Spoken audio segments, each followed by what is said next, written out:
We are live broadcasting from our living rooms. Jeffrey Harris, Jay Snook. It is time for another Hollywood Purgatory, our podcast where Jay and I just like to do our deep dives on the entertainment world.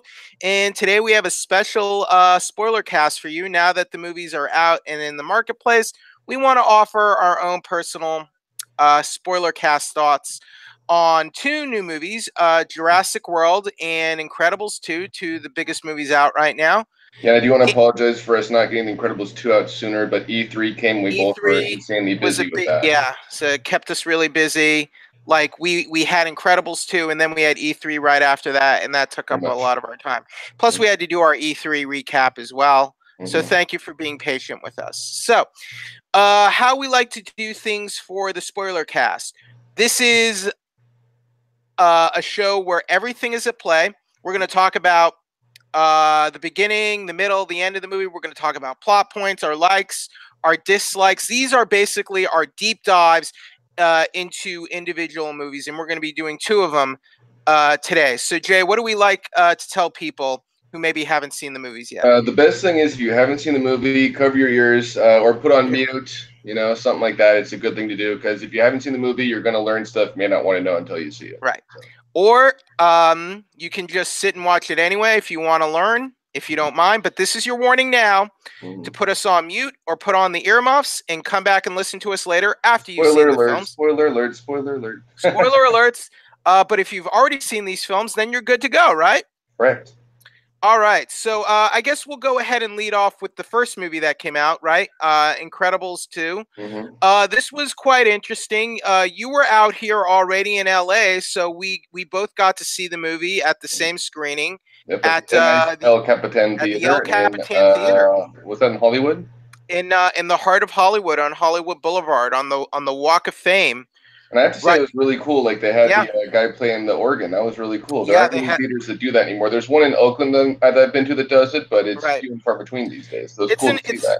It's the El Capitan is an old-fashioned movie palace, so it's got kind of that kind of old-timey feel. It's not the most comfortable venue in terms of seats, but it's got sort of that old Hollywood kind of magic going for it. So it was sort of a neat place to see the movie, right? Yeah, I'll say that I was iffy about us going upstairs, but the view was actually perfect. So upstairs, downstairs, fine either way. Right. So you could still see everything wonderfully. So that right. Was cool. Yeah. That's the other thing about the El Capitan is they have that they have the orchestra level and they have a balcony upper deck level. So we actually decided to go for the upper deck just because the downstairs it was a little cramped for us, and we got a better pick of seats upstairs, and it's the view's just as good.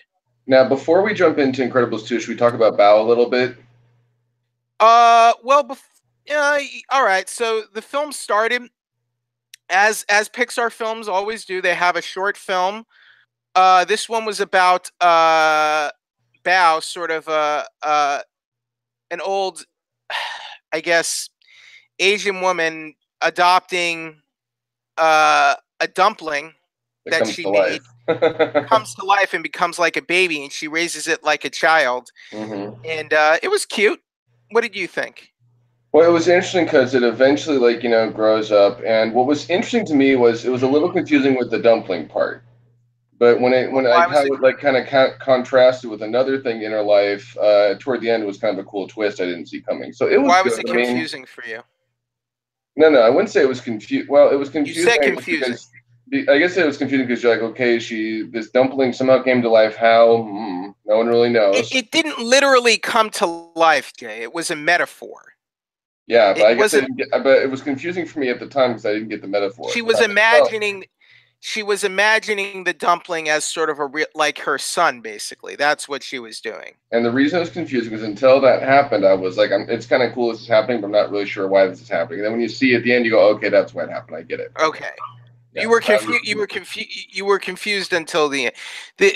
Just so everyone knows, the dumpling didn't literally come to life, but it's sort of like an imaginary sort of dream where she's sort of raising the dumpling as sort of like her son and going shopping with it and doing activities with it, but then she becomes overprotective of it. So it's sort of like about how moms and their children, moms have difficulty letting go and being overprotective, but then sort of, there's nothing bad about that. It's just, coming to terms with your children growing up and leaving the nest and what have you. All that was in there, and it was cute.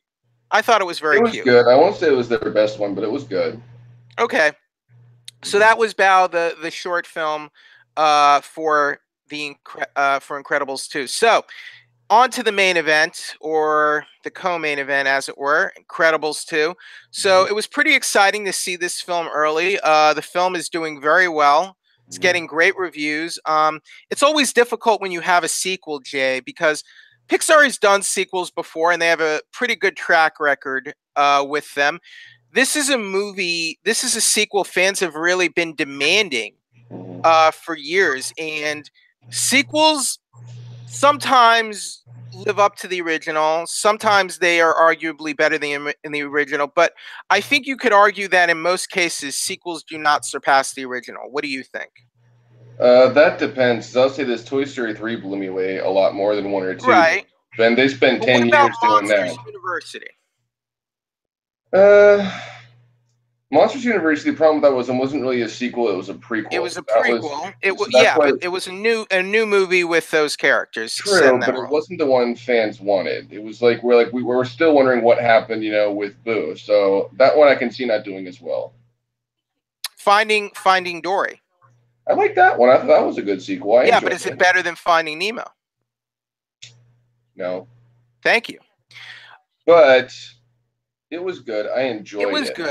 It was good. And Toy Story 2 is also very good, I think. I agree, but I think 3 was one that really was like, you could tell that by taking their time, it was better than if they hadn't. But the original Incredibles was pretty special because, it's special when Pixar does sort of a movie about superheroes, and now comic books are the biggest thing in town, and comic book superheroes are the blockbusters that Hollywood's constantly churning out.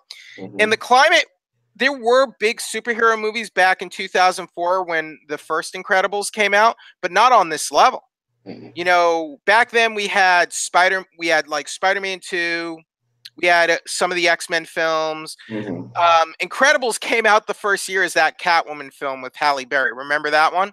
I've only seen clips, but it looks terrible. Yeah. So what do you before we really get into it, what do you think of the first Incredibles? Like how high up is that movie for you as far as Pixar film goes? It's pretty high up there just because it's got Jason Lee in him. I like almost everything he's in. He's really good. Yeah. And it was different. We hadn't seen something like that before, where it starts off where, we see Elastigirl and, Mr. Incredible running to their wedding, which was kind of cool. So that was, and he takes off, and we see Incredible before that. So it was new. You hadn't really seen it before. It was a different kind of. Well, we hadn't seen anything like that from Pixar before. It wasn't just that too, but it was before, Iron Man. Before Iron Man, superheroes, like you said, weren't as big as they are now. Well, it was before we hadn't really seen a movie about a family of superheroes because Fantastic Four hadn't been released at that point, and the Fantastic Four movies were bad, and it certainly had a large scale where now it's commonplace to see superheroes like teaming up together. Normally, when you see a superhero film, you'd only see like one superhero on his own and not like, multiple superheroes teaming up on screen together. So that was pretty big and important. But and it had Samuel Jackson too, long before he became Nick Fury, which was really cool. Yeah, but Samuel Jackson was already a big name at the time. I'm not saying he wasn't, but he wasn't Nick Fury. All right. We're getting off track here, but where's Incredibles for you in the top in your best Pixar? Is it up there as far as your best Pixar films, like your top 5? I don't know if it'd be in top 5, but it'd probably be in top 10. It's definitely in my top 5. All right. Did this movie live up to the hype and anticipation, considering that we waited almost 14 years for this movie? I think so. 14 years. Yeah, I think it lived up to it. Did it live up to those expectations? Yeah, was it worth waiting 14 years for? Yeah, I think so. I think it was good. I enjoyed it. Yeah. Was it better than the original? No. Okay. Why? Well, for starters, it was a bit more predictable. We'll get into that, but there were a few aspects that were a bit more predictable. In the first one, I don't think there was really any predictability, or at least not as much as this one. Okay. So this movie, it basically starts off right after the end of the original. So let's go back to 2004, The Incredibles. It ends on this note where The Incredibles, they're out at Dash's track meet. He wins he comes in second place at the track. Correct, he does. And then they're all leaving. They're all having fun. Violet, I believe, sets up a date to go out with the boy. She likes Tony. And then the Underminer shows up, and he's causing trouble, and the family springs into action. So we pick up right from that. We go right back to 14 years ago, and we pick up right from that moment where the Incredibles are in that fight with the Underminer. They're fighting the Underminer, voiced by John Ratzenberger. So how do you like, we got John Ratzenberger back as this character we saw for like just a little gag at the end of the original. So we get this big fight. He's got this giant drill. He's causing trouble and destruction, and the family is trying to stop him. Unfortunately, the Underminer gets away. They're able to keep the drill from destroying City Hall, but the Incredibles take the blame. So how do you like this narrative device that we start the movie off right from where the last one left us? I think it made sense. I think it would have been a little weird if they had jumped ahead to see 10 years or 15 years. So I think it made sense to start it off that way. I think everyone assumed they would jump ahead, and I remember all these rumors about things they would do, but I like that they kept it at that spot in the original. It really worked for me personally. And it just made sense. It made more sense to do that. And I wish we got more of the Underminer though, because he seemed like a fun character. Yeah, that's true. Yeah, I was kind of surprised that we got like a little window there and that was it. And it really made me wonder for a while who was the villain going to be then, because they did one thing they did in this movie. Yeah. In all the trailers was I don't think they ever showed. We saw the screen slaver, but it was but not much of them though. So like you were like okay, like but for at least when you got your first trailers and your first glimpses, I don't think they showed the screen slaver at all. So you were like okay, who's the bad guy? Right. So there was that. Interesting. Yeah. And Underminer got away kind of like Bon Voyage in the first movie. So I was a little disappointed with that. I was hoping they would catch that guy. Yeah. Would have been nice. All right. So moving on from that, the Incredibles are blamed basically for all the destruction caused by the Underminer.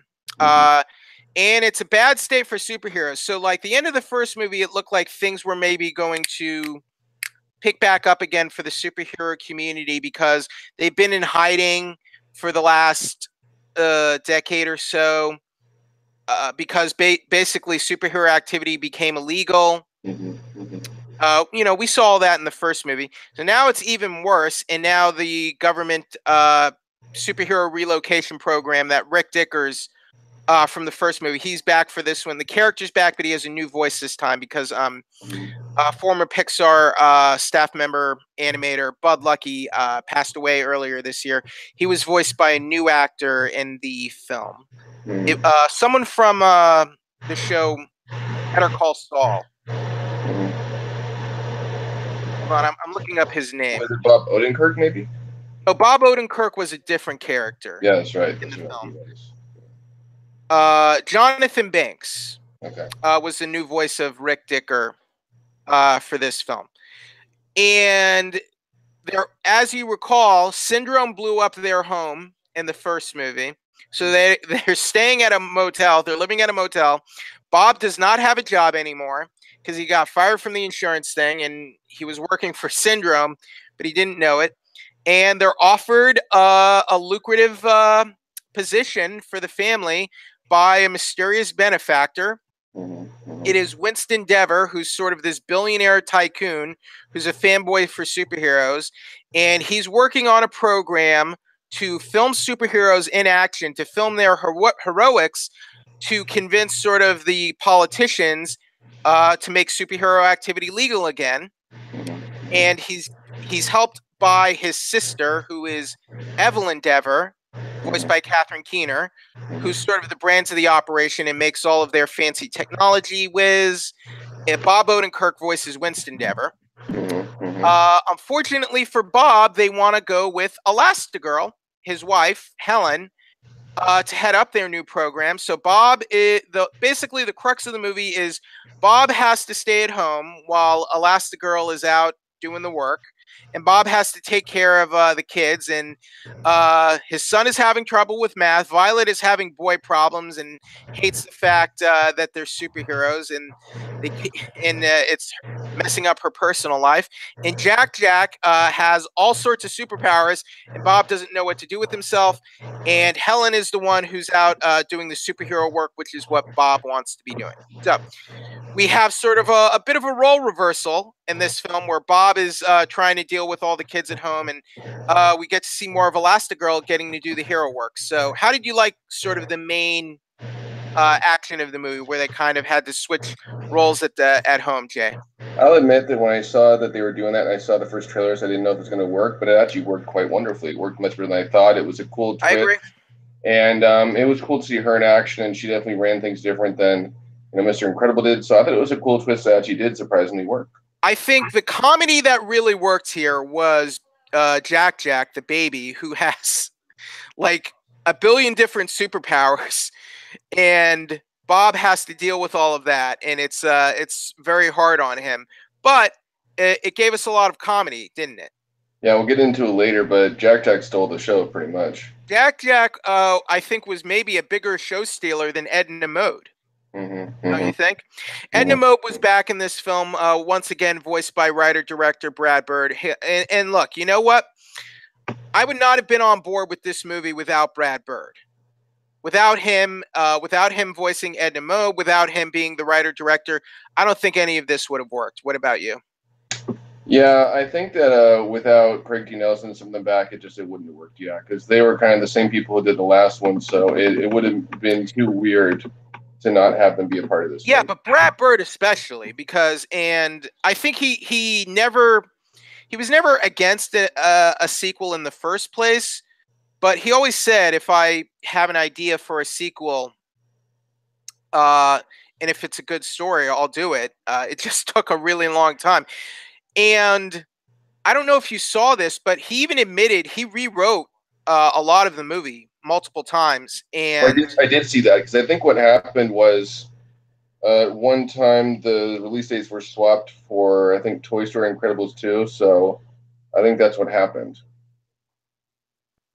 I want to find the quote for you. Let's see. This is from, I want to say it looks like it's from IO9. I'm trying to see where the original interview is from. Yeah, it is from IO9. See, Brad Bird said, I just kept rewriting and rewriting and rewriting. Every time I rewrote, everybody had to adjust. It kept the core idea of the role switch between Helen and Bob. Jack being a feature player was still in there, but that other aspect was always changing. The character of Winston Dever, who changed tones drastically throughout the process. At first, Winston had a brother, then he had a sister, and so on.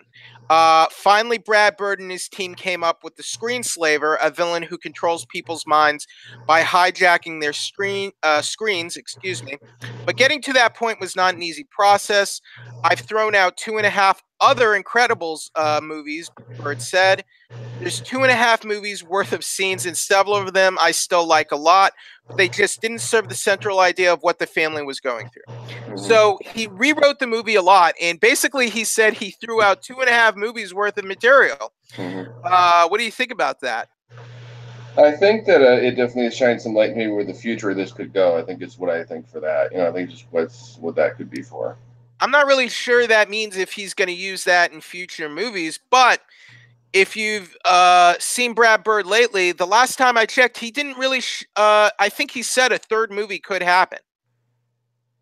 I think I saw he said he wouldn't be against it. He's not saying it's written in stone yet, and some of the cast said they weren't against it either. It doesn't mean it's going to happen. It just means it could happen. The only thing is, Craig T. Nelson is 74, so let's not wait 14 years, don't you think? Yeah, I agree. Let's not wait another 14 years for the next one.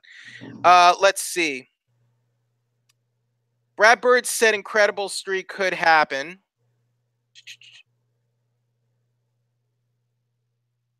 He says the worst time to talk about babies is when a mother's just delivered. He's referring to the thing. Right now, it's like talking. It's like asking a person who just ate a large living room size hamburger and what they want for lunch. It's not a good time to talk about it. But he's not saying no either. So let's just go with that. So while Helen is doing this new job for Debortech, she encounters a new villain who calls himself the Screenslaver. He hijacks a high-speed train, like a rail train, and he uses screens to hypnotize. He hijacks electronic signals and he hypnotizes people through these signals. It's not clear what he wants, so Helen has a new villain she's trying to track down called the Screenslaver. And eventually, she does track him down. What's that background? Did you hear that? I'm sorry. I'm having a little technical issue.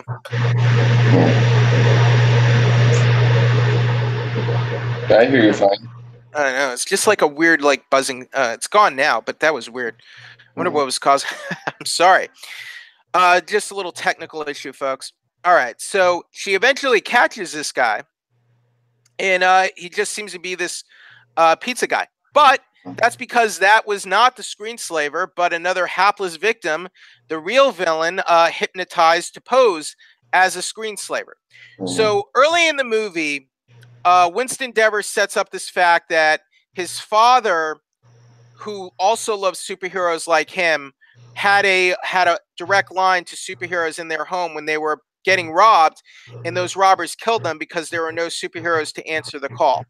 That is shown very early in the film, and it makes it quite obvious what's going to happen later on. And what do we ultimately find out, Jay? We ultimately find out it was the sister who was behind it all. The sister was behind the whole Screenslaver thing. Because as Winston Dever, who really wants to bring back superheroes into the fold, Evelyn grew to hate them and blame them for what happened to their parents getting killed by those robbers. So when they're having this summit with all these diplomats to re-legalize superhero activity, Evelyn is going to try and have the superheroes framed and have them kill all the diplomats using her hypnotizing technology she created for the Screenslaver, and basically framing superheroes so they'll never become legal again. That's her whole. That's the impetus of her whole plot. Really, it's a little like Iron Man 3 if you think about it, Jay. The plot. Yeah, a little bit. Because you have sort of an organization or a group of people basically, creating a fake villain. The Mandarin was like fake by what was Guy Pearce in Iron Man 3, right? Kind of. That's what it reminded me of. Not strictly like Iron Man 3, but there were some similarities. So before we get more into that, should we go to the subplot of Mr. Incredible and the kids? Mr. Incredible, he's at home. Bob is at home. He's clearly out of his element. He's exhausted by Jack because Jack has unlimited powers. It seems like he can do just about anything. And Violet hates the fact that they have superpowers and that it's ruining her love life with Tony because they are afraid that Tony would talk about what he saw, his real identity, and he has. Dicker had his memories zapped. So he forgot to go on the date with Violet, and now she's all. Violet, period. He totally forgets her. He doesn't know who she is. Right. So she's all upset about that, and Dash's problem is Dash is just trying to do his math problems. And there were a lot of funny jokes about the whole math thing with Mr. Incredible. That was pretty funny. I enjoyed all that. But the Jack stuff was great, especially when he fights a raccoon. Well, let me ask you this, because I hadn't seen that clip at D23 like you did. Was it just like it, or did they show more of it in this? I didn't see the clip at D23. You didn't? I thought you were in that room when they showed it. No, I wasn't in there when they showed it. Oh, okay. Because, I heard a lot about the clip, so I was personally happy to get to see the clip finally in its entirety. Because I do remember when I was at D23 and they showed a clip of Zootopia at the ice cream shop, it was different than the version that was in the final movie. Oh, really? I don't know about the raccoon clip though. From what I was told, it was pretty much the same. They couldn't. Nice. So, but he has a knockdown drag out fight with the raccoon because he thinks the raccoon is like a bad guy or something. So, I thought that scene, it was a little slapsticky, but it was funny. And it was cool. You guys see a lot of his powers in action. That, like, because we only saw a glimpse of his powers at the end of the first one, so he has more powers even than more. we thought he would have had, which is really cool. He has even more. He has like 17 or some such.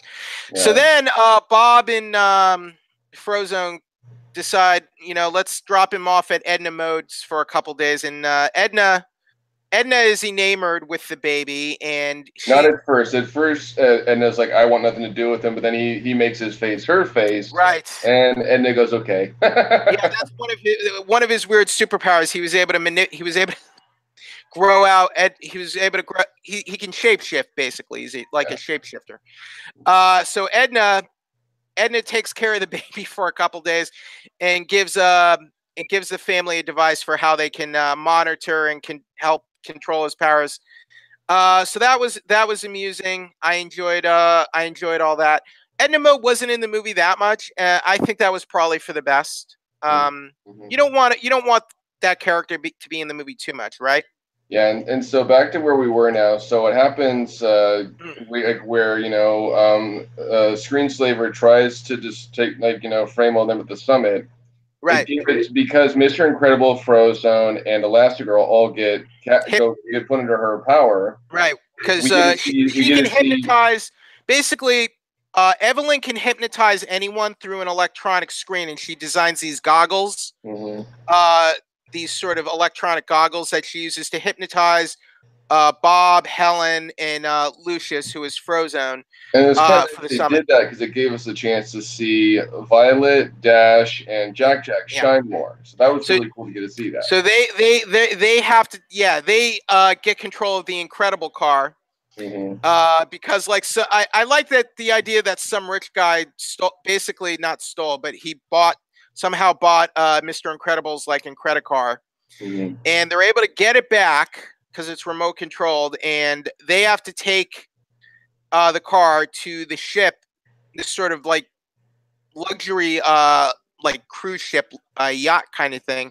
They have to take it to the ship, and they have to rescue their parents and save the other heroes, because there are other heroes in the movie who are also under Evelyn's control, because she's trying to basically blow the whole thing up and get superheroes to be blamed for it.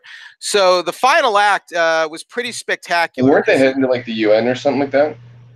They weren't at the UN. I think they were maybe going to hit the UN. I don't know. I think the ship was trying to do that. She was trying to make where it would crash into the UN or something. Maybe not the UN, but I think to crash into like into the city, basically. Yeah, something like that. But like the diplomats were like UN representatives or something, and like one from each country. So then the final act is pretty spectacular, because you have the family working together. Of course, the kids are able to save their parents and break their mind control. So then they're fighting the other heroes. They're trying to break their mind control. So then you have the other heroes fighting each other and eventually working together. And then you have Elastigirl having the big final confrontation with Evelyn. So, and at first we have to remember that she gets a new suit, and in this final scene she puts her old suit back on. She's like, it just felt too weird to have the new one with the new colors. Well, I mean, that's not that. Yeah, like they get her suit and they bring it to her. So we have the whole family fighting.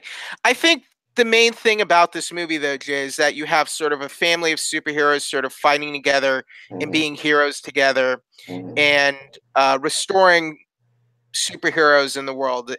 And the final act was, I would say, was pretty good, on par with the original, don't you think? Yeah, it was pretty spectacular. I agree. Good fun. All the action was really good in this movie too, for the most part. Like the train chase. Remember that scene? Yeah, that was a great scene. With Elastigirl using her the Elasticycle. There we go. That was a good scene. And yeah, you had Jack stealing the show. I really enjoyed it when Jack turned like giant, kind of like Giant Man or Ant-Man. That was kind of cool. Ant-Man's growing. So, Mm-hmm. the movie basically ends with it looks like Violet's about to finally get to go on her date with Tony, Mm-hmm. and then instead there's sort of a robbery happening in the distance, so they go off to stop the robbery, and that's Incredibles 2. No really post credits gags, but we did see sort of some animation of the Underminer's drill, his escape drill, sort Mm-hmm. of driving away. Yeah. Still annoys me he got away. Well, maybe we'll see him in 3. Who knows? All right, biggest takeaways from Incredibles 2, Jay. The biggest takeaway is it was one of those sequels. It kind of reminded me of like Finding Dory or ones like that, where it's a good sequel, but it wasn't as good as the original. Like But Deadpool it 2. was good. Like Deadpool Yeah, 2, right? that's fair. That's fair. Yeah, because it's good, but it just couldn't get to the level of the original. And maybe it's because it went through so many rewrites. Maybe that's why. I know that a lot of Pixar films usually go through a lot of rewrites and a lot of changes as the film is moving forward. But it sounds like this one had more than other films. But but you're still glad they made it, right? Well, yeah. I have no qualms in making it. I'm glad they made it. But it just seems like this one went through probably a lot more rewrites and changes over time than other Pixar films did. Because if it hadn't gone through so many, maybe it would have been better. If you look at Pixar films, a lot of them sort of go through lengthy changes in the pre-production process. Oh yeah, I know that. If you look at the Blu-ray for Monsters Inc., the original Monsters Inc., for example, what they had originally is very different from what the final product turned out to be. And they I saw that at D23. They showed a lot of sketches how like Monsteropolis was originally going to look, and even with Inside Out, she was originally going to have a lot more than like 5 or 6 emotions. They realized that was too many emotions. Right. But I mean, Brad Bird is an artist, and he, it's a creative process. But I think he delivered the goods, and I don't need a sequel to be better. But like, this was still a movie worth seeing, and I think it lived up to the original, even though it wasn't better. Yeah, it was good. It was fun. Kids will definitely love it because they'll go nuts over Jack. All right, so just to go over the stats, here we go. 94% critics on Rotten Tomatoes. Mm-hmm. So it did pretty good in terms of reviews. Mm-hmm. Let's see what the first one did. Even though the first one, I mean, we still had Rotten Tomatoes for the first one did 97. So comparable results in terms of critics, Jay. Now let's look at box office. It's done pretty good from what I've seen. It's doing excellently. It's already made its money back. It's far surpassed the original in terms of box office. Made 180 million opening weekend, made 80 million this weekend, and now it's at 350 million domestic. So it's doing. I'll tell you one thing: it's doing better than Solo: A Star Wars Story. True, and I don't think this is going to have competition for a while. Well, it had competition. It had Jurassic World, and not next weekend, but the following weekend is Ant-Man. But what I mean is like those aren't necessarily family films. This is like you could take Jurassic World. Yeah, you can take kids to Jurassic. I'm not saying you couldn't, but some kids will like littler kids will probably get scared by it. There isn't really. Well, it's had competition at the box office in terms of Jurassic World. So. But I don't think the next actual family film is going to be until Hotel Transylvania 3. I think it's going to be its next competition. We lost your signal a little bit. Say that again. I think the next competition for this is going to be Hotel Transylvania 3, though, because that's like an every age film. Yeah. But when you have a big movie like this, it's pretty much competing with everything. All right, so I would give personally. I'd give this one an 8 out of 10. It was good. I wouldn't mind watching it again. I gave it. You know what? I gave it higher. I would give it a 9 out of 10, an 8.5 to a 9. To me, the original is like a 9.5. out of 10, or maybe even a 10 out of 10. Yeah, I hold the original in very high esteem. To be fair, I might go a little bit higher. Maybe an 8.5 is fair for this one, but I would probably go for a 10 for the original too. Yeah. So 8.5 is fair for this. I mean, fair. For me, the original is a classic. It's a modern classic. I can't put it, and I hold it in the highest regard. So let's see. Worldwide, the film is at 480, right? 485 right now, but it's probably much higher when the final international. So it's doing well, and fingers crossed we do get a third movie, and I really hope we don't have to wait 13, 14 years for it. Yeah, I hope not either. Brad Bird, don't rush, but we would like a sequel if you have some ideas, right? Right, Jay? Which it sounds like he has his share, to be fair. All right. It's maybe some of those ideas he didn't use for this one, maybe they'll work better for a third movie, right?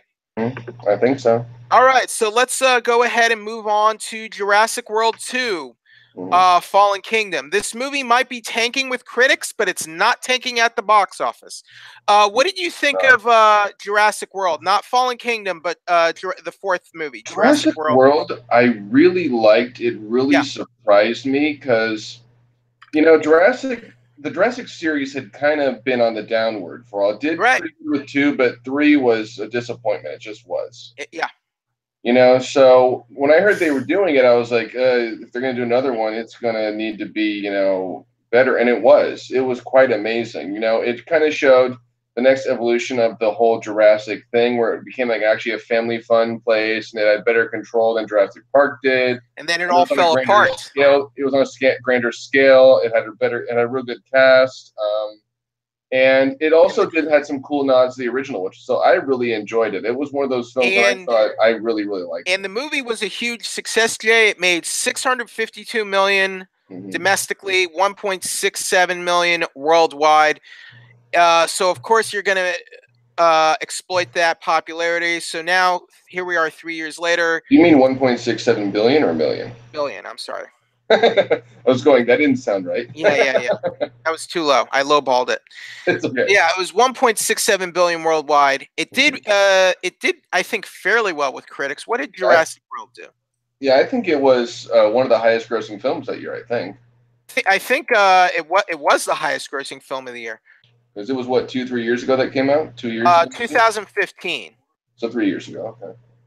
Like it surpassed...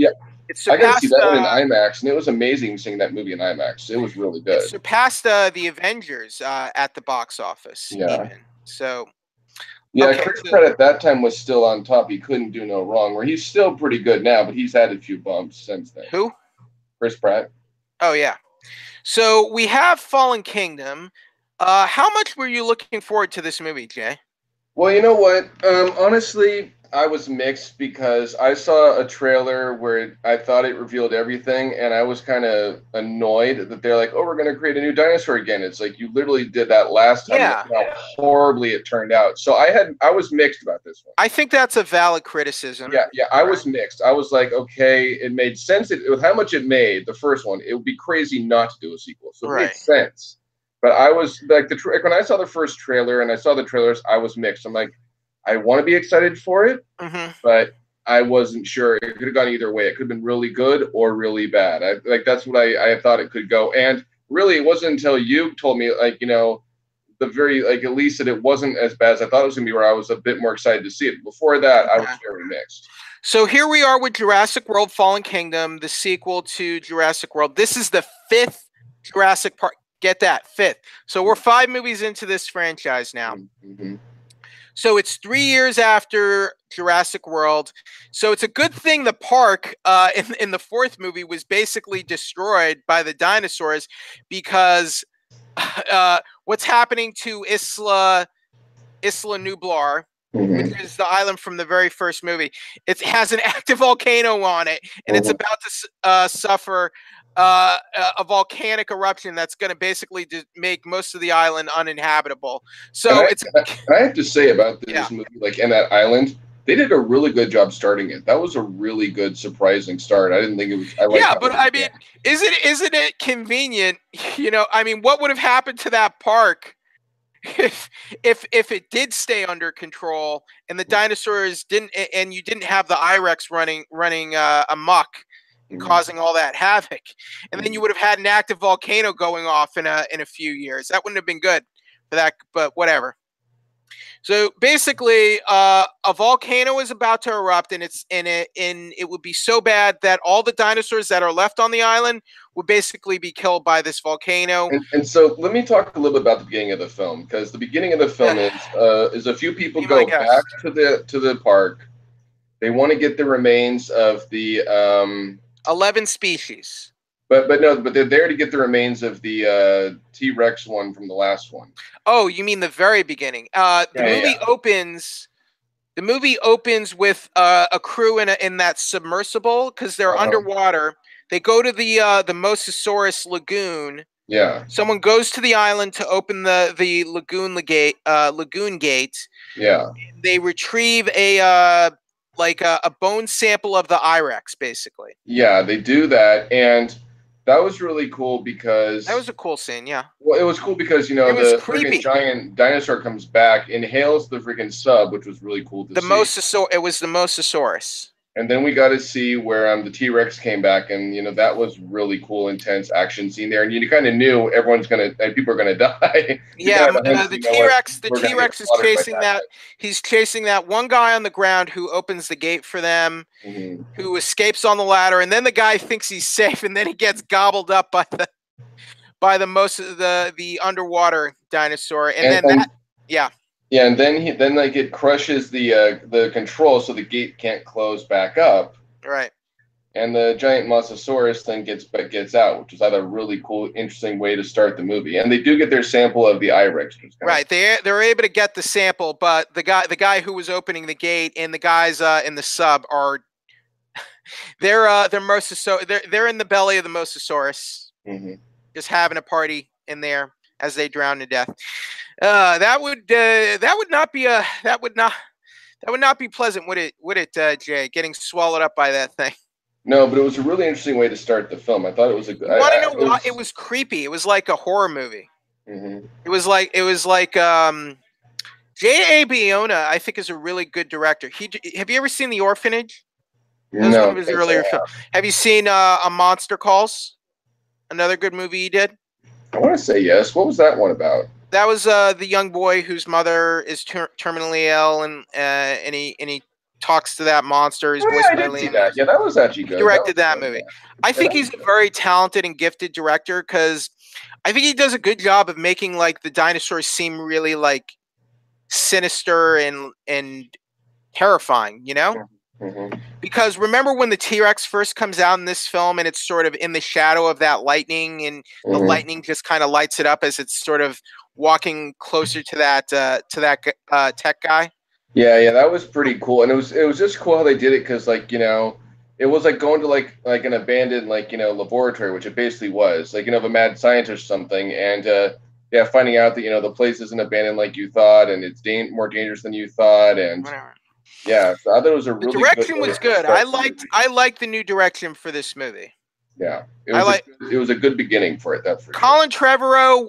He didn't direct this film, but he did co-write it. He directed Jurassic World. He only served as co-writer this time. So they get the sample and they retrieve the sample for their boss, whoever that is. So then we find out about the volcano and enter Jeff Goldblum, who's barely in this movie, but he's in the movie. Returning from the first two films is Dr. Ian Malcolm. He's basically saying the government should let all the dinosaurs die because it's too dangerous to have them living, and genetic power is too dangerous. I thought it was kind of cool though. Just talking about him in this film, it was nice to have him in it how he was because it made sense. He wasn't necessary. They pushed in more.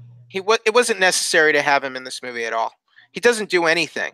Well, maybe we'll see him more in 3. Who knows? Here's my problem. Like, he's not in the movie enough, I think, to justify his appearance. Anyone could have done. That could have been any character at the beginning and end. It would make more sense to be him, though, don't you think? I mean, he's not even. What does he even know about dinosaurs? He's not like a. Well, he was in 1. He was in 2. So he knows how dangerous they are. I mean, heck, wasn't dinosaurs? Of course, they're dangerous. I mean, but heck, wasn't it? He's a mathematician who specializes in chaos theory. But wasn't it number 2 where they tried to take the T-Rex to the inland and look how horrible that turned out? Right. So he's experienced how big a mistake it was to ever make these things. Yeah, but I'm just saying you could have had any like random scientist character saying the same things. I wanted like Ian Malcolm to like actually be interacting with the characters in this movie, and it was sort of a letdown. Well, again, maybe he will in the next one. Who knows? He had a bigger role in Thor Ragnarok. That's true. You know? That's true. And I was a little disappointed with Anne Malcolm's role in this film. So basically, Claire, Bryce Dallas Howard from the last movie, she's back. She is now part of this sort of animal activism group that is trying to save the dinosaurs and preserve them because I guess they're like endangered species. Newsflash, they're not, because they were created in a lab. They're not really endangered. She wants to save these dinosaurs because they're like a miracle or something, and she's trying to get congressional help. Things are not looking good for Claire's company to save the dinosaurs. Then she gets a call from the Lockwood estate.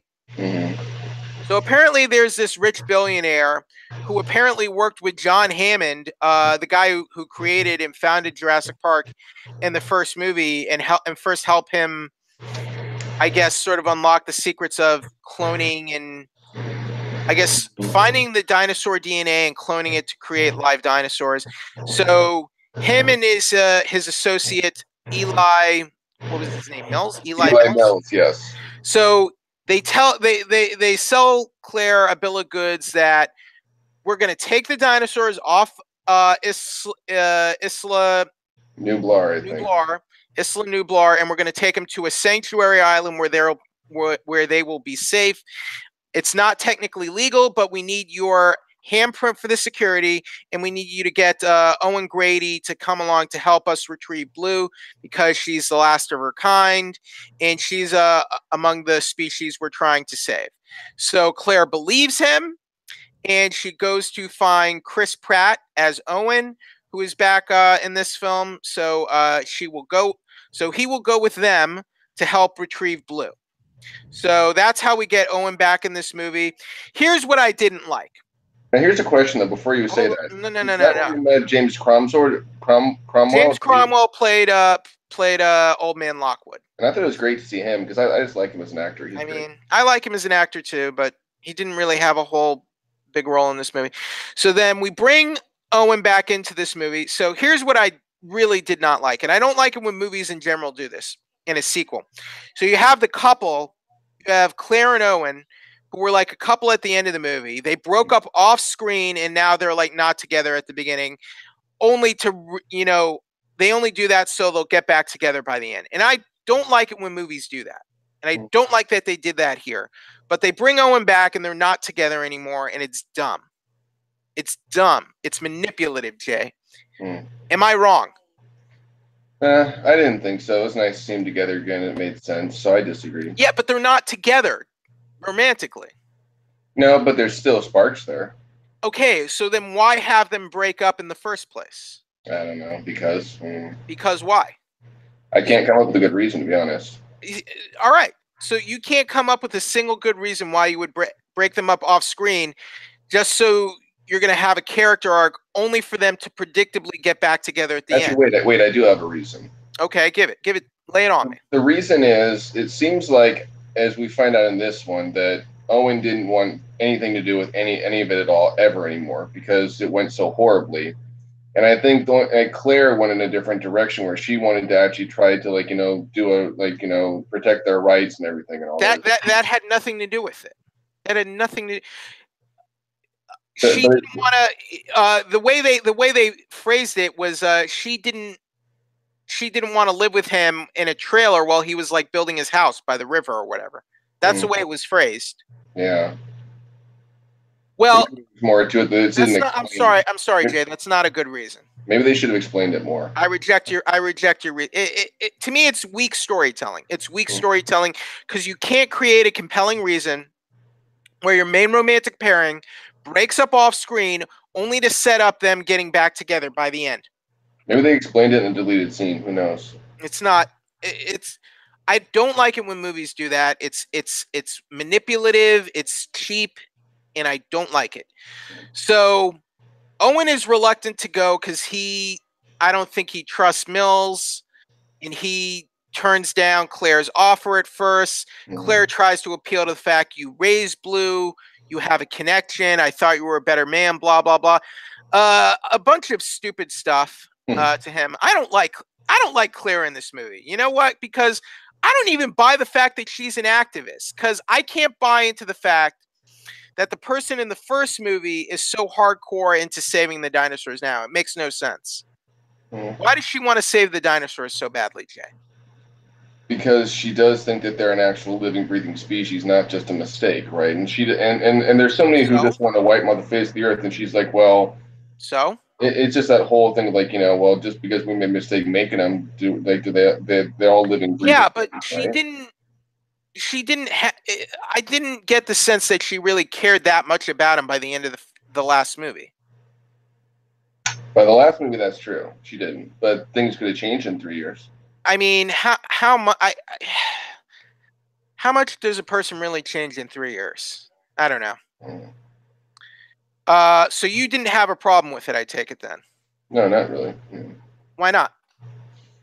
Because it not only was important to the story for her to be that way, but it just made sense because, even though she didn't have a job at the park anymore, why does it make sense? I think it'd be believed that at least with Blue, she didn't want to see Blue just get, because Blue kind of saved their lives in the last one. If it wasn't for Blue, they all would have been killed. That's just the reality. I mean, also, here's another question. Why are they moving them to this, like, weird sanctuary thing? Why not move them to Isla Sorna? Isla Sorna is 87 miles away. I don't think it would be affected by the volcano. Why not? I don't know. I'm not sure why they didn't do that. I don't know. And also, in the previous movies, they never asked for government permission before to move the creatures, so I don't see why there would be any legality issues. But well, the film, I will say this: the writing has quite a few plot holes. But one reason there would be because it wasn't because Jurassic Park had never officially opened, right? They were right. when they showed it. He was okay. You're getting a special free preview of it, but it went so bad then. It wasn't even, I think, at the time, because any park would have to be some kind of government sanctioned or something like that, right? Well, I think the first one was off Costa Rica. But the thing might have been out of government jurisdiction. But my point is, Jurassic World, it was a living, breathing park for however long it was before they did the Indominus Rex. So it was different than Jurassic Park was because it was like, hey, you guys actually made a profit off this and all this stuff. So they had to have some sort of permit to do that, right?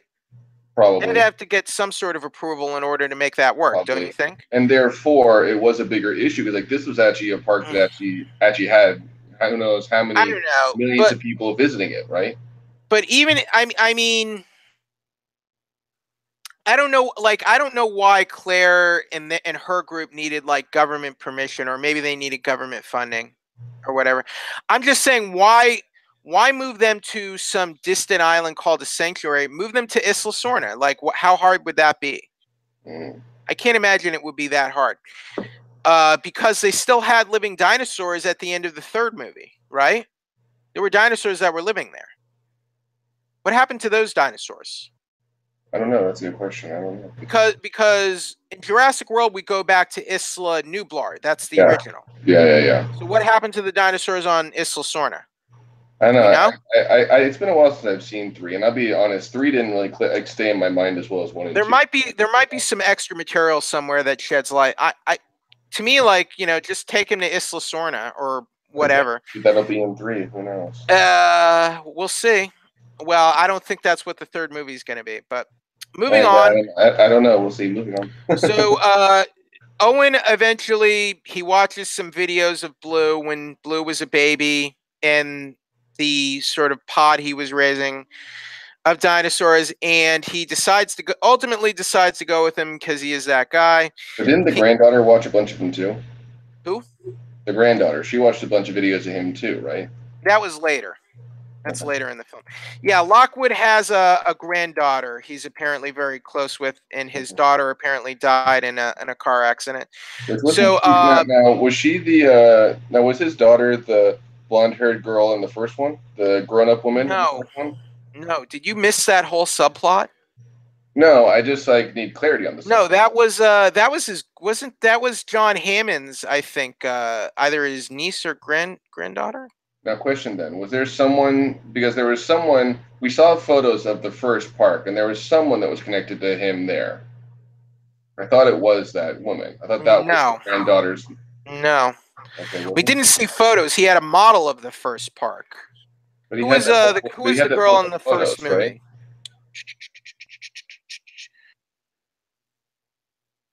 Who was the little girl? Lex. Ariana was her name was Lex. Tim and Lex. Okay.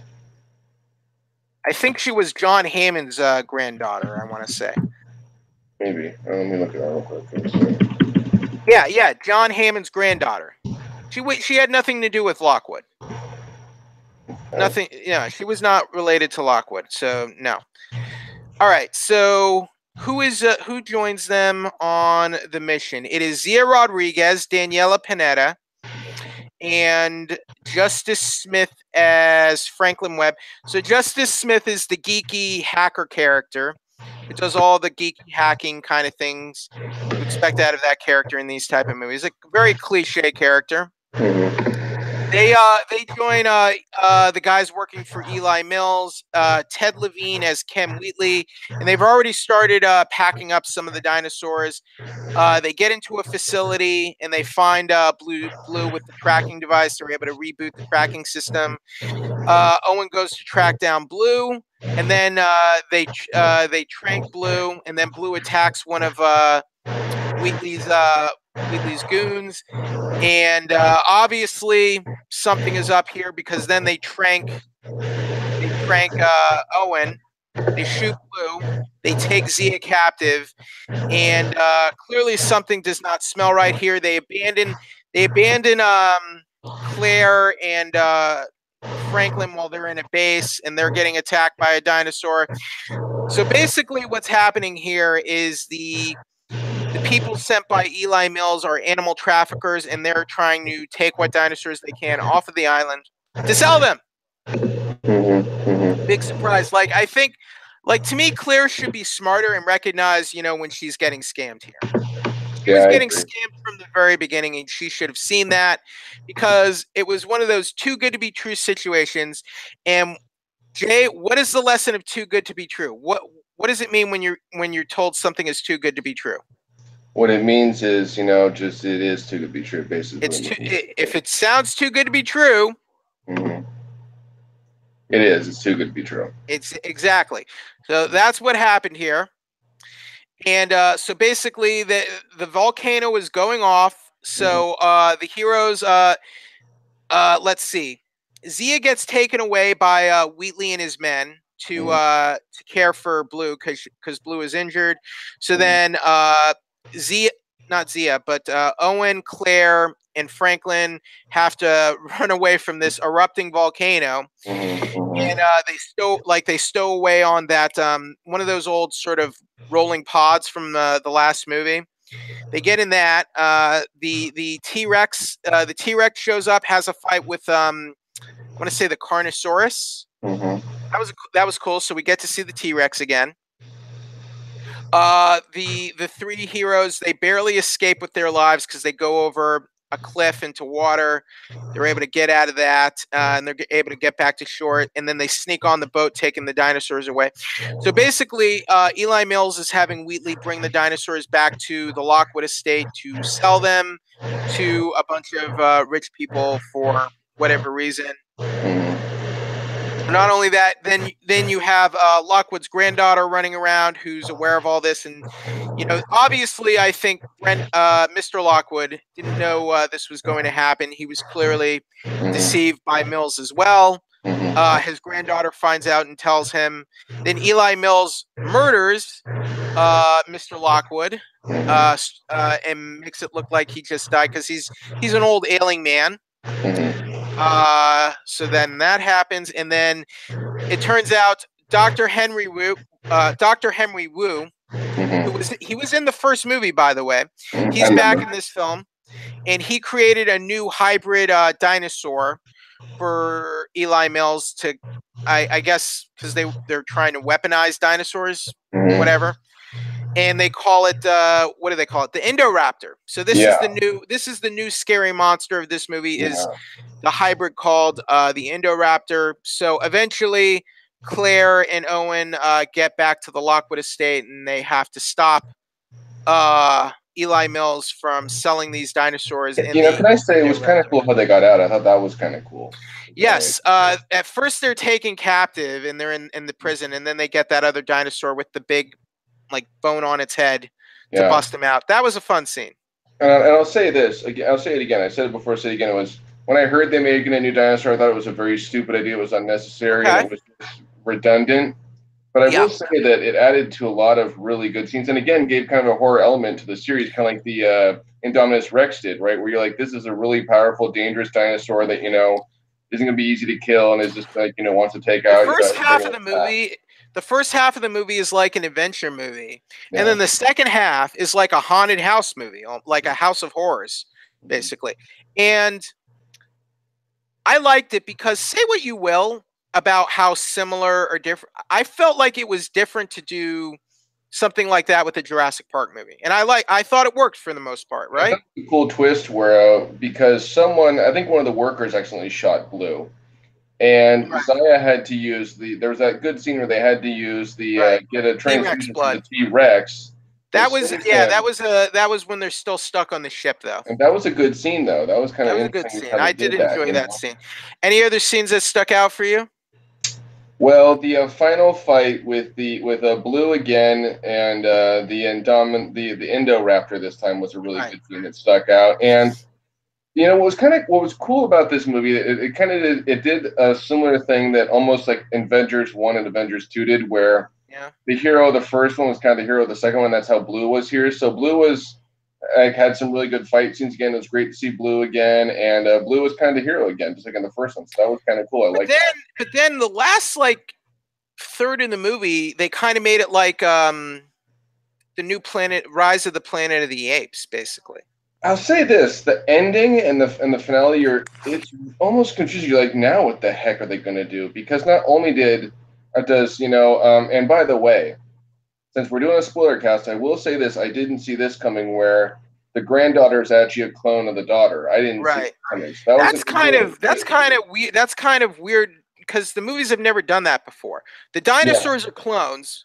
The dinosaurs have always been clones. Yeah. They've never said, can we clone humans? They've never tried that before. But that was an interesting thing from there because it explained why Hammond and Lockwood, had a falling out, because he probably did that without his permission. And you thought he'd be grateful. And he's probably like, yeah, no, that was just too far. Hammond didn't want to clone humans. He only wanted to bring dinosaurs back to life, I guess. And so in the end, we see where she lets all the dinosaurs out when they're about to suffocate. She goes, "I'm like them." So that was an interesting little. They're alive like me. Yeah, and so we see the giant alligator dinosaur, the Mosasaurus. We see him while some people are surfing. We see him show up, so he's far out now. They are. I don't know if it's man or woman, so it's they. Going surfing on a beach and then. Yeah. And we see a lot of dinosaurs we see a lot of dinosaurs. Mosasaurus is around. Yeah, we see a lot of the dinosaurs get. We see Blue, and it was kind of a cool, interesting thing with Blue because Owen tries to say, "Look, Blue, come with us. We'll take you somewhere safe." But Blue sees the cage and goes, "Yeah, I don't think so." This is just like the end of that Planet of the Apes movie, though, is it not? Yeah, it kind of is. Yes. All we needed was Blue going up to Owen and saying, "Blue is home." Remember Caesar is home? I do remember that. You saw that movie, right? Yeah, I do. But the thing is this not the same ending? It's the same ending. And now now in the next movie, it's going to be like a post-apocalyptic situation with dinosaurs taking over the Earth. It's going to be Planet of the Dinosaurs. No, I'll say this about the ending. It was kind of an odd choice to end it because they literally get everywhere. Now, it was nice what Ian Malcolm says. It made a lot of sense. What is Blue like? You see that shot of Blue looking over that town. What is Blue going to do in that town? Blue is going to eat some lock your babies up because Blue is going to eat those babies, right? Yeah, it was a suburb. It was interesting. Yeah, it's a suburb. What? Yeah, that's not good for that suburb, Jay. So the weird thing about the ending is it's just like what are they gonna do? They're gonna try to Basically, capture it the ends with dinosaurs. dinosaurs. Dinosaurs are all over the place and running amok. You have a T-Rex going to the zoo. Yeah. You have Blue going over to a suburb. You have the Mosasaurus is eating surfers. So what's going to happen now? But I will say though, I did kind of like where the T-Rex roars at the lion, and the lion tries to roar at it, but the T-Rex is like, But bitch, look, please. think about this. All right. Remember how in the first movie, remember how Anne Malcolm said life finds a way? Yeah. So like they brought these dinosaurs back and they bred them as females so they wouldn't breed, right?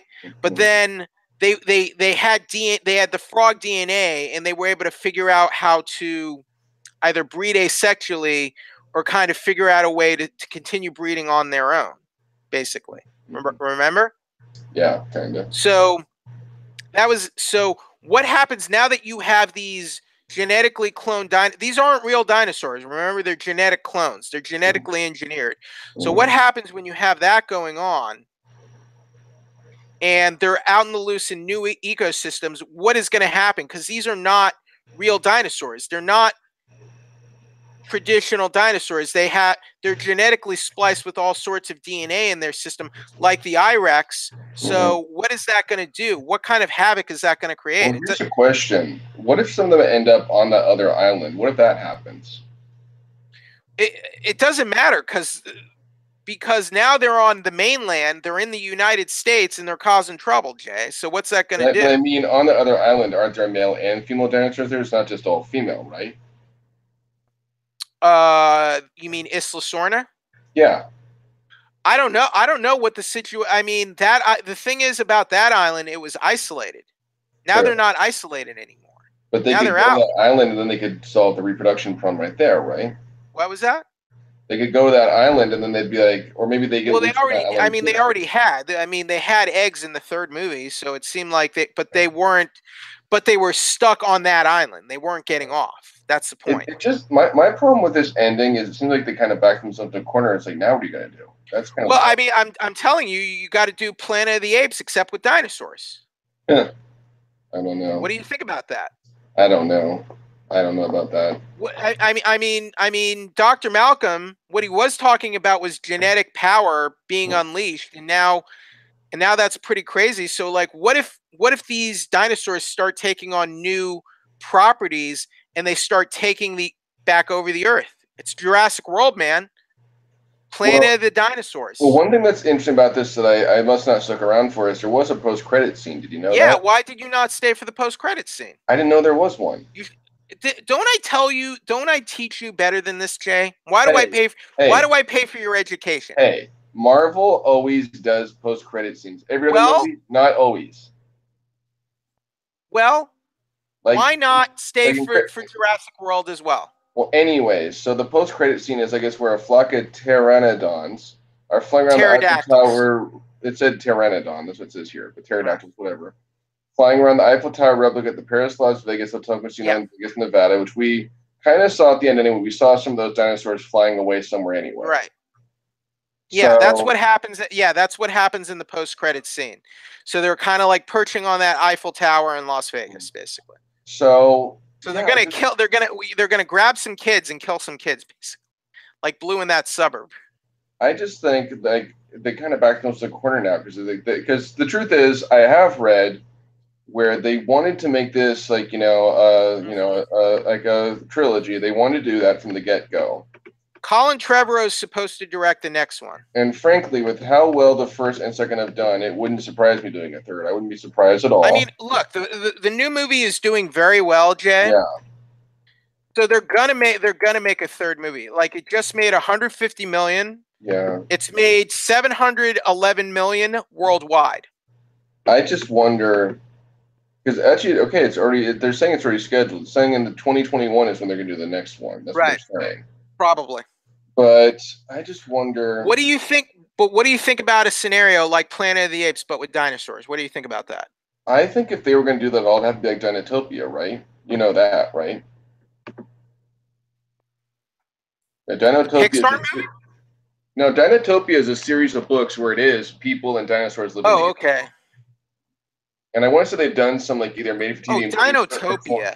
Yeah, it's actually real. No, I think this genetic power could be dangerous for humans. I think Well, the dinosaurs are going to retake the Earth, man. It's going to be Cadillacs and dinosaurs over here. oh Have you no, heard of Cadillacs and dinosaurs? I actually have. That's what I want.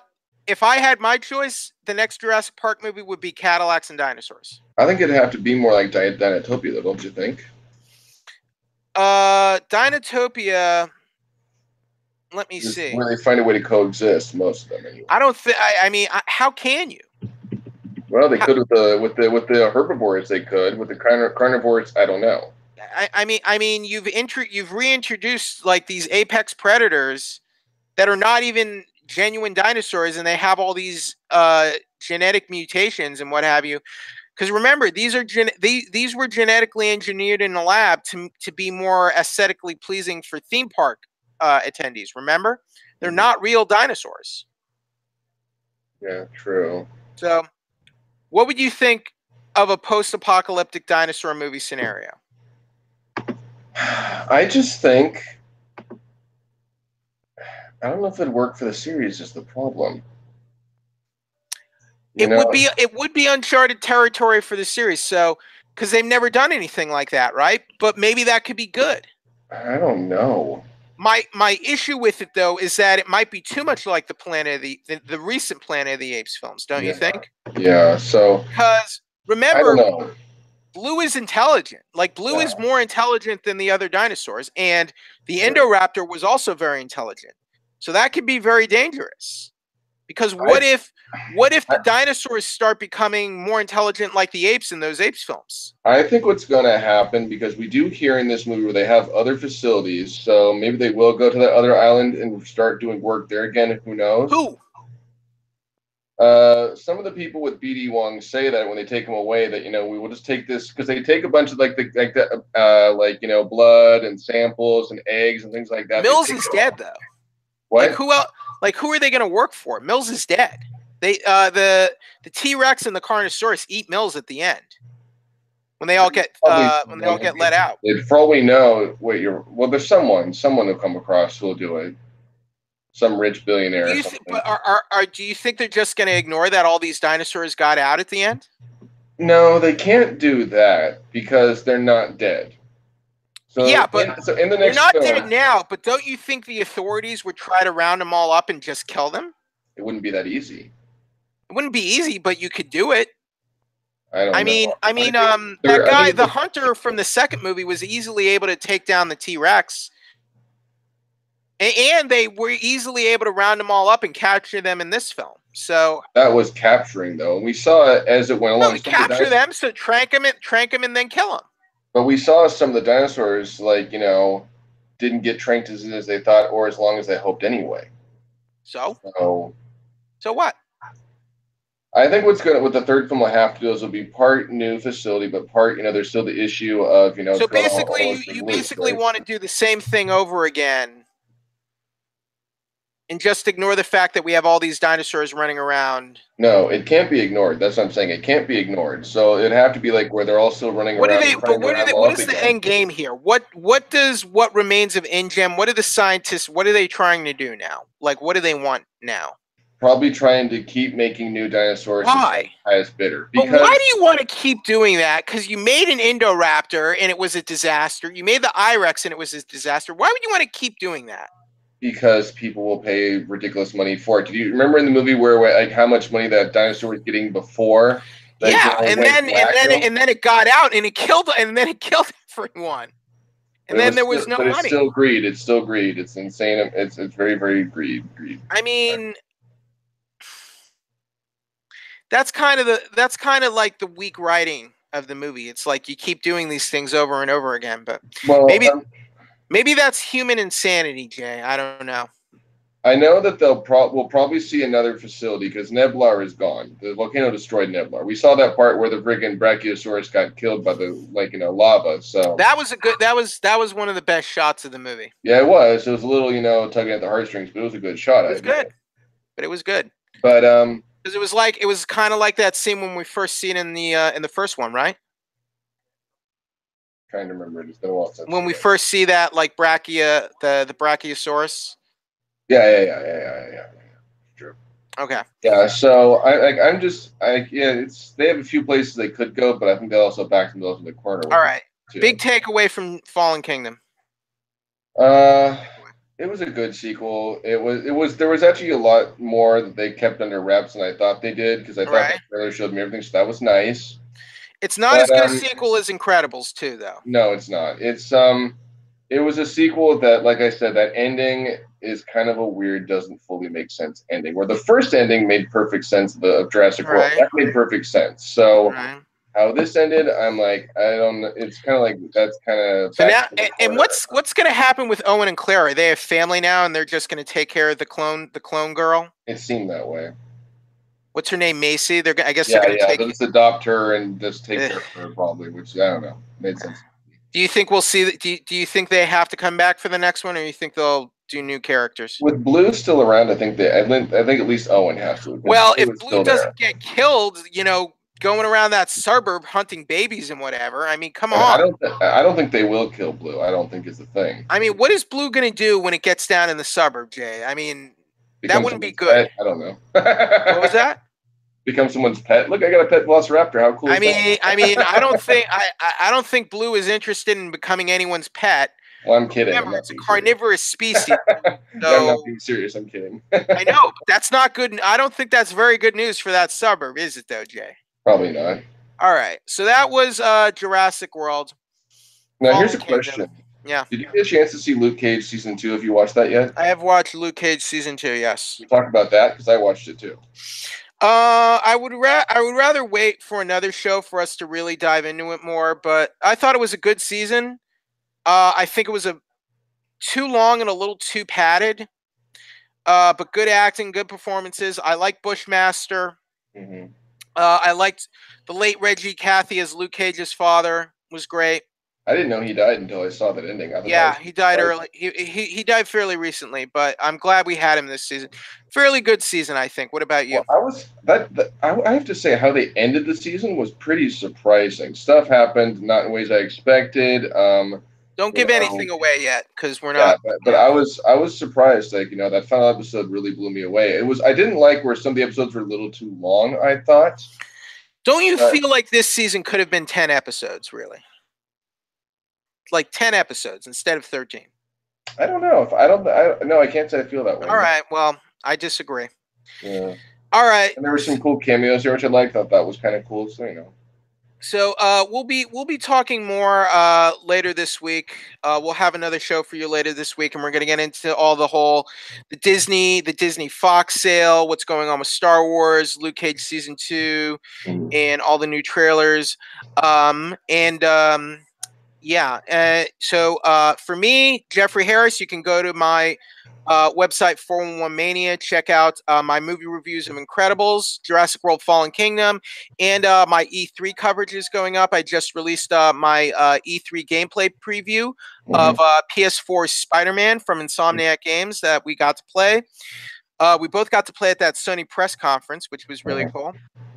Also Metro Exodus, and I still got more that are coming out. Check out the YouTube channel, The Gamers Network, for my YouTube gaming videos.